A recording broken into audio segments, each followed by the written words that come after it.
Fala galera, aqui é o Bruno Print. No nosso canal iremos falar muito do clube mais tradicional do Brasil, o Botafogo de futebol e regatas, o Fogudo, que se classificou para as semifinais da Taça Libertadores da América. Eliminou mais um gigante, né? Eliminamos o Palmeiras, que era tricampeão da Libertadores, eliminamos o São Paulo, que também era tricampeão da Libertadores, e agora podemos pegar mais um tricampeão ou um pentacampeão. Então, Fogão, exterminador de gigantes. O Davi, o Botafogo é o Davi, eliminando todos os golinhos. E eu separei aqui um trechinho, né, do programa Troca de Passe, da Sport TV, os comentaristas falando a respeito desse empate, dessa classificação heróica do Botafogo, depois de 51 anos, para semifinais da Taça Libertadores. Antes de passar o vídeo, peço a você que se inscreva no canal, deixe o seu like é importantíssimo no crescimento do nosso canal. Peço a você que ative o sininho e coloque a opção todas para receber todas as notificações dos nossos conteúdos. Peço a você também que compartilhe esse vídeo para que mais pessoas sejam alcançadas com o canal do Bruno Print. Depois da vinheta, vamos para o vídeo e depois voltamos para os comentários.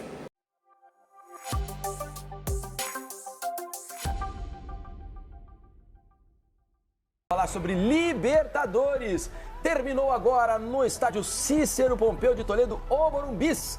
O São Paulo foi eliminado da Libertadores pelo Botafogo, mas foi no sufoco, hein? Nos pênaltis, o Botafogo venceu por 5-4 depois de um empate por 1-1 no tempo normal. Então, está definida uma semifinal, né, de um dos lados da chave da Libertadores. Teremos Atlético Mineiro e River Plate mais cedo, jogando na Arena MRV em Belo Horizonte. O Galo fez 2-0 no Fluminense e avançou. Então, Atlético e River Plate se enfrentam de um lado da chave da semifinal da Libertadores. Do outro lado, teremos o Botafogo aguardando o vencedor do confronto de amanhã entre Peñarol e Flamengo. Vamos falar muito sobre esses dois jogos, envolvendo duas equipes brasileiras em cada um desses jogos. Então, falaremos bastante aqui a partir de agora. Espero que você continue com a gente até o fim do programa, porque tem muita coisa para a gente debater.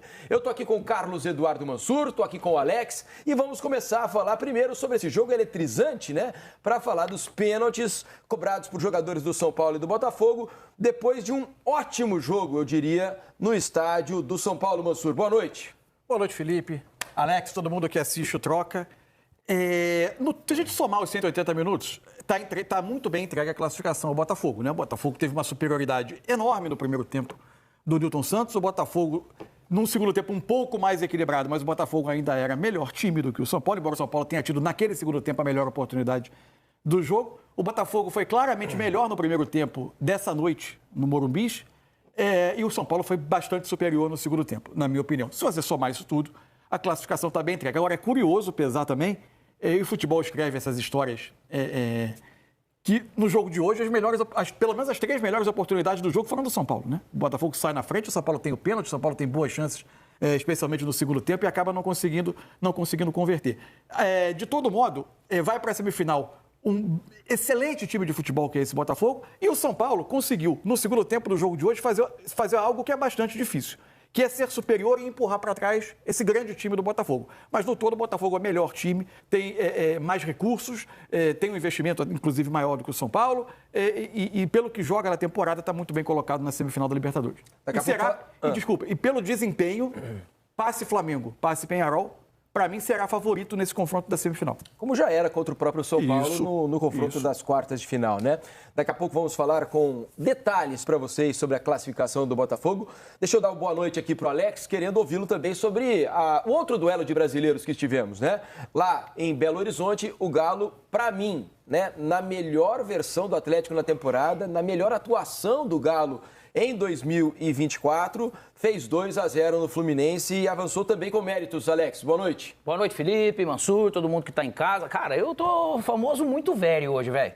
Porque, cara, jogo decisivo é gostoso de ver, né? E a gente, quando não é assim, você tá jogando ou torcendo por aquele time seu de infância ou de alguma maneira, que com o tempo, às vezes, a gente acaba se perdendo e a gente acaba encontrando outros atletas, outros profissionais e vê a redação tudo da maneira que fica com torcida, cara, é fascinante essa questão desse momento do futebol. O Atlético, não sei se o melhor jogo, mas da melhor versão dele no ano, porque quando chega o Milito, ele teve atuação nesse nível, né, da maneira que ele conseguiu encontrar para aquele Atlético, que se perdeu ao longo do caminho. E aí a gente, até falando, algumas vezes você falava, poxa vida, qual que é o Atlético que vai vir pro jogo? A gente não tinha ideia. E por isso, pelo jogo até consistente do Fluminense, parece que era mais fácil a gente imaginar, mesmo decidindo fora o Fluminense realmente, às vezes tendo algo ali, não de grande vantagem ou de favoritismo, mas o Atlético hoje realmente ele jogou um futebol que a gente espera, e esse tempo todo com a torcida, eles profissionais. Agora, o que vai ser desse Atlético para frente, a gente não sabe. Mas o jogo de hoje, realmente, ele fez por onde merecer. É uma produtividade, é uma maneira de jogar futebol muito legal, que teve o pênalti, teve várias possibilidades e, naturalmente, ele fez muito mais. Lá teve realmente essa questão do Atlético, um time mais protagonista. Esse jogo agora, da maneira que foi o primeiro tempo, o segundo, o São Paulo voltou para o jogo, espetacular. Olha, se o Atlético jogar nesse nível que jogou hoje, é candidatíssimo a título também da Libertadores, né? Porque o nível de hoje do Atlético sobre o Fluminense foi impressionante. E pode acontecer, hein? Pode acontecer. Daqui a pouco, inclusive, falaremos mais também detalhadamente sobre a vitória do Atlético sobre o Fluminense. Vamos começar a trazer detalhes sobre o que foi esse jogo do estádio Cícero Pompeu de Toledo, Morumbi, né? Com 60 mil pessoas por lá, um ambiente incrível, como costuma ser o Morumbi em noite de Libertadores, mas no primeiro tempo surpreendeu, eu imaginava um jogo mais equilibrado. Embora, né, se a gente fosse conversar aqui, conversamos ontem a respeito disso, eu imaginava um Botafogo, mesmo jogando no Morumbi, dominante em relação ao São Paulo, mas não imaginava a dominância, né, o domínio, né, dominância não, o domínio que o Botafogo teve, o tamanho do domínio que o Botafogo teve na primeira etapa. Achei que o São Paulo fosse conseguir jogar mais bola a ponto de o Zubeldia mexer no time com 35 minutos do primeiro tempo, né, Mansur? Isso. O São Paulo não via a bola. O São Paulo não conseguia lidar com uma forma muito eficiente, muito eficaz do Botafogo pressionar. A saída de jogo do São Paulo, ela ficou muito prejudicada pela ótima pressão do Botafogo. A partir daí, ou o São Paulo esticava a bola, não conseguia ganhar o duelo, o Botafogo, a partir daí, e aí recuperava e conseguia ir criando volume o tempo todo.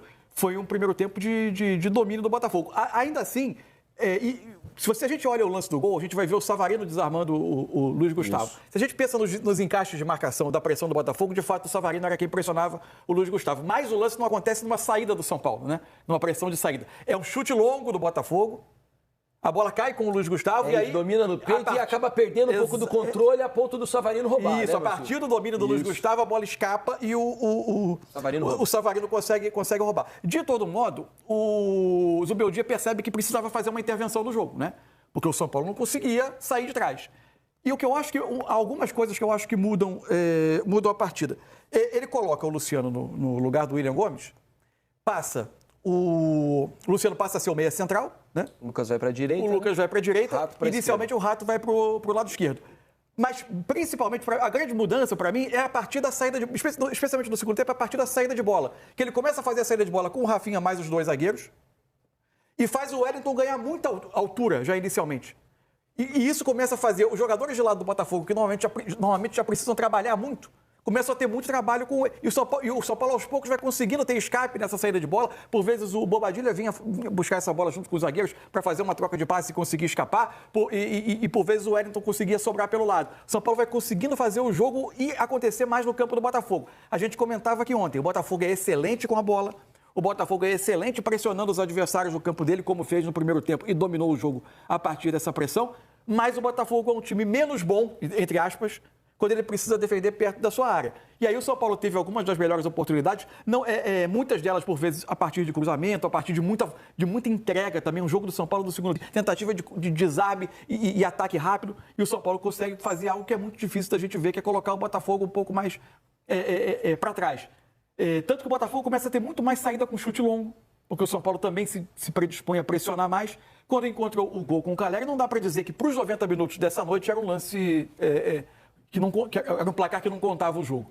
Mas nos pênaltis eu acho que a classificação do Botafogo para os 180 minutos ela está justa. E tem alguns detalhes, né, a respeito do jogo que eu acho que tem talvez interferência direta no resultado, né? Para mim, por exemplo, Alex, me chamou muito a atenção a queda física do Botafogo, né? O Botafogo, que foi muito dominante na primeira etapa, tenho a impressão de que não conseguiu fisicamente sustentar o jogo da segunda parte, né? O Botafogo deixou de pressionar muito lá no campo de ataque, não conseguiu mais vencer duelos como vencia no primeiro tempo. E tem um detalhe, o gol do São Paulo acontece da maneira mais previsível que a gente podia imaginar, né? Cruzamento e gol do Caleri. O São Paulo tentou muito isso ao longo do jogo, sem sucesso. Até que há uma substituição do Botafogo. Vocês podem me dizer aqui se vocês acham que há uma interferência nisso ou não. Quando o Arthur Jorge tira o Barbosa, que já tinha um cartão amarelo, né?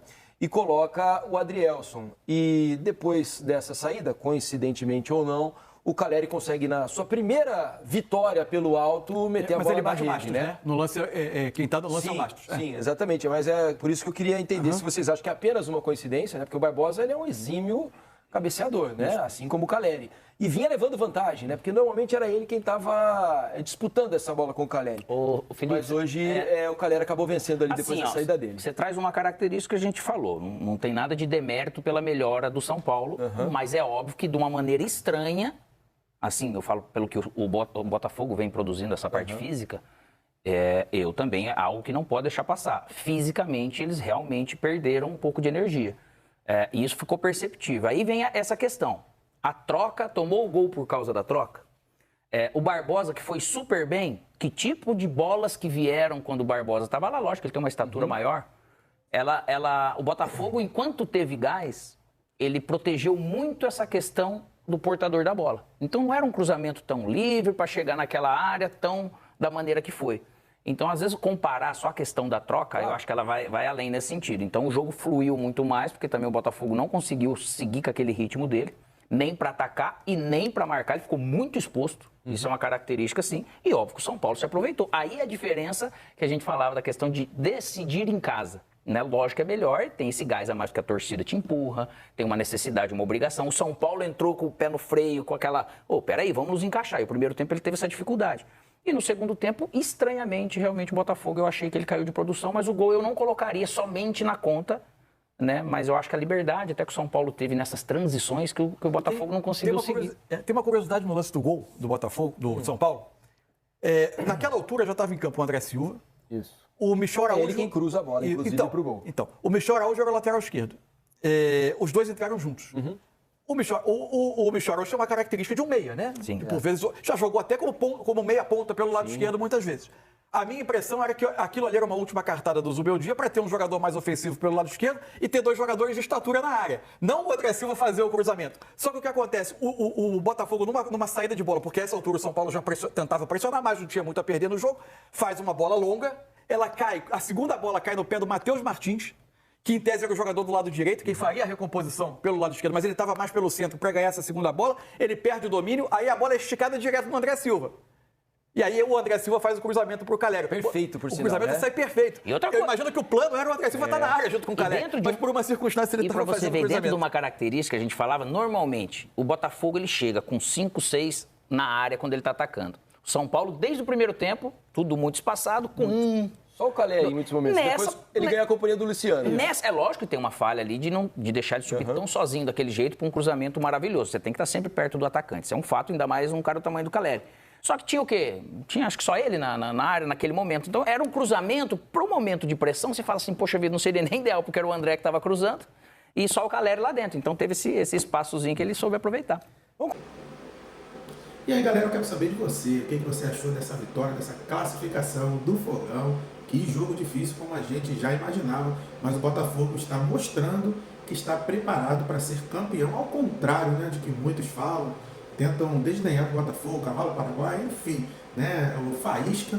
Nós estamos mostrando a grandeza dessa estrela, a grandeza desse clube que estão tentando tirar o brilho da nossa estrela, né? Nós somos gigantescos, o Botafogo é muito grande e eu tenho certeza aí que vamos buscar e vamos conseguir um título, talvez 2, mas a gente está preparado para disputar e ganhar de qualquer adversário, como eu sempre falo, respeitando, né, todos os times, respeitando os adversários, mas sabendo que nós estamos preparados, dentro e fora de campo, nós estamos nos preparando para voltar, né, já estamos conseguindo voltar a ser o time gigante, grandioso, o time mais tradicional do Brasil, e como vocês escutaram aí, né, os comentaristas do programa Troca de Passos da Sport TV, vocês viram aí o quanto o Botafogo tem melhorado, tem crescido no cenário não só brasileiro, mas também no cenário sul-americano e mundial.